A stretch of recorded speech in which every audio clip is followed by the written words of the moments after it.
আজকে আমি আপনাদের সঙ্গে শেয়ার করব তেল ছাড়া একটা অসাধারণ রেসিপি।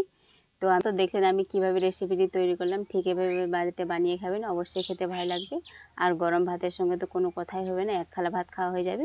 দেখুন রেসিপিটি একবার কত সুন্দর হয়েছে, একদম গরম ভাতের সঙ্গে জমে যাবে। তো ভিডিওটি যদি ভালো লেগে থাকে অবশ্যই লাইক কমেন্ট শেয়ার করবেন, চ্যানেলটিকে সাবস্ক্রাইব করে পাশে থাকবেন। নমস্কার বন্ধুরা, চিনি কিচেনে আপনাদের সবাইকে স্বাগত। আজকে আমি আপনাদের সঙ্গে শেয়ার করব তেল ছাড়া একটা অসাধারণ রেসিপি। তো আমি রেসিপিটির জন্য এখানে নিয়ে নিয়েছি সজনে পাতা, আর এখানে পাট শাক, আর এটা হচ্ছে কাঁচা শাক মানে পুঁই শাক, আর এটা চাল কুমড়ার ডগা। তো আপনারা শেষ পর্যন্ত ভিডিওটি দেখতে থাকুন আমি কিভাবে তেল ছাড়া রেসিপিটি বানাচ্ছি। এবার সব শাকগুলোকে বানিয়ে নেব। প্রথমে বানাবো এই পুঁই শাক। প্রথমে পাতাগুলো তুলে নেব।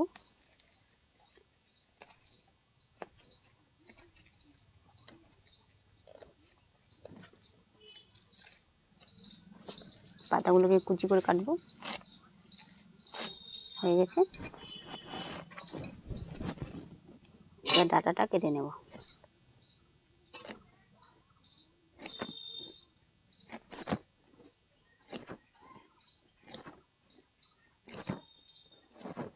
এই যে এরকম মাঝারি সাইজ করে লম্বা লম্বা করে কেটে নেব।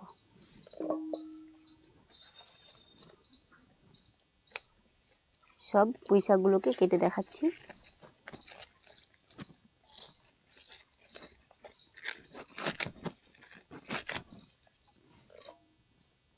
পুঁই শাকগুলোকে ভালো করে কেটে নিয়েছি। এবার কুমড়োর ডগাটাকে কেটে নেব। প্রথমে পাতাগুলোকে কাটতে হবে।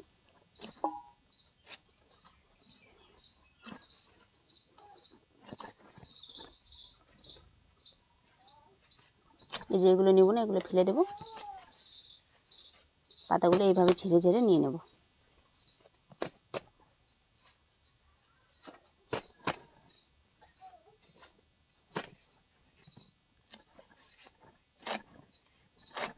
হয়ে গেছে।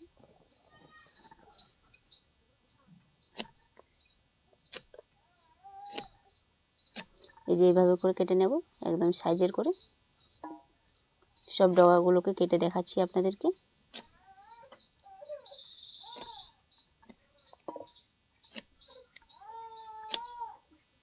কুমড়োর ডগাগুলোকে বেশ ভালো করে কেটে নিয়েছি, এগুলো এখন সাইডে রাখবো।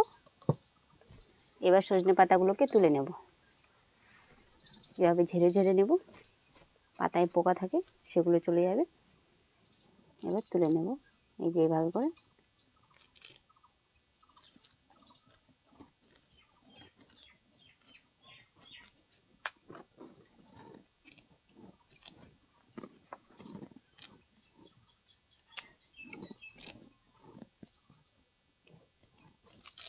সবগুলো সজনে পাতা তুলে দেখাচ্ছি আপনাদেরকে। সবগুলো সজনে পাতা ভালো করে তুলে নিয়েছি। এখন পাটা শাকগুলোকে তুলে নেব। এভাবে করে তুলে নেব। যত দূর থেকে খিজে অংশটা আছে তত দূর থেকে তুলে নেব।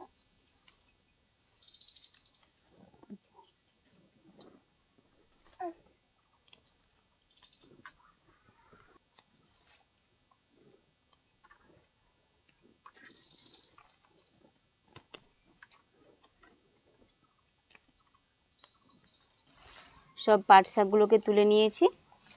এবার কুমড়ো ডাঁটাগুলোকে আর পাট শাকগুলোকে বেশ ভালো করে কল থেকে ধুয়ে নিয়ে আসবো। সব শাকগুলোকে ভালো করে কল থেকে ধুয়ে নিয়ে চলে এসেছি। এবার শাক রান্না করার জন্য ওদিকে আমি উনুন ধরিয়ে নিয়েছি আর কড়াও বসিয়ে দিয়েছি। এবার কড়াইয়ে জল গরম করে নেব।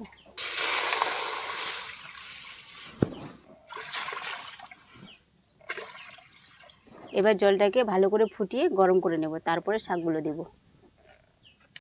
জলটাকে ভালো করে ফুটিয়ে গরম করে নিয়েছি। এবার ডাঁটা শাকগুলোকে প্রথমে দিয়ে দেব।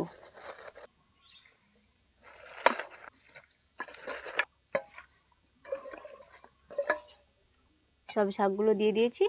এবার একটু ঝামেলা আসলেই ওই শাকগুলোকে দিয়ে দেব।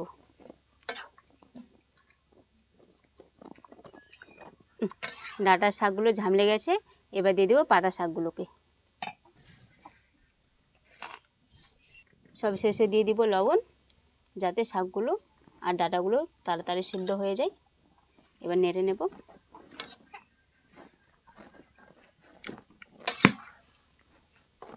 চাপা দিব না, এমনিতেই ভালো করে 10 মিনিট সেদ্ধ করে নেব।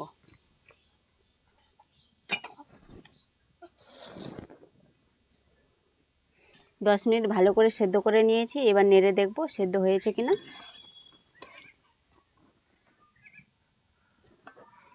কুমড়ো ডাঁটা আর পুঁই শাকের ডাঁটাগুলো বেশ ভালো করে সেদ্ধ হয়ে গেছে। এবার দিয়ে দিব মিঠা সোডা, দিয়ে দেবো 1 চামচ মিঠা সোডা অর্থাৎ খাবার সোডা। এর থেকে বেশি দেওয়ার দরকার নেই, এতেই হয়ে যাবে। এবার মিশিয়ে নেব। মিশিয়ে নিয়েছি, আরও 5 মিনিট ফুটিয়ে সেদ্ধ করে নেব।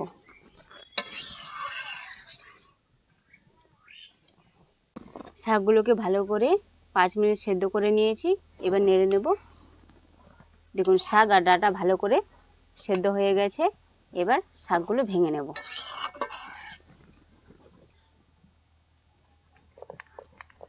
এভাবে করে ভেঙে নেব, যাতে পাতাগুলো গোটা গোটা হয়ে না থাকে, একদম মিশিয়ে যায় ঝোলের সাথে।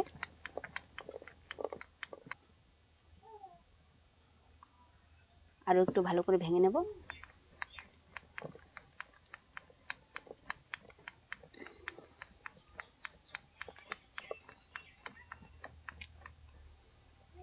দেখুন কত সুন্দর মিলিয়ে গেছে, তো ভাঙানো হয়ে গেছে। রেসিপিটি তৈরি হয়ে গেছে। এবার নামিয়ে নেব। আর জাল দেওয়া যাবে না, জাল দিলে কিন্তু ফেনা ফেনা হয়ে যাবে। রেসিপিটি দেখতেও ভালো করবে না আর খেতেও ভালো করবে না। আর জাল দেবো না, এমনিতেই নামিয়ে নেব। তেল ছাড়া রেসিপি তৈরি হয়ে গেছে। এবার পরিবেশনটা করে নেব।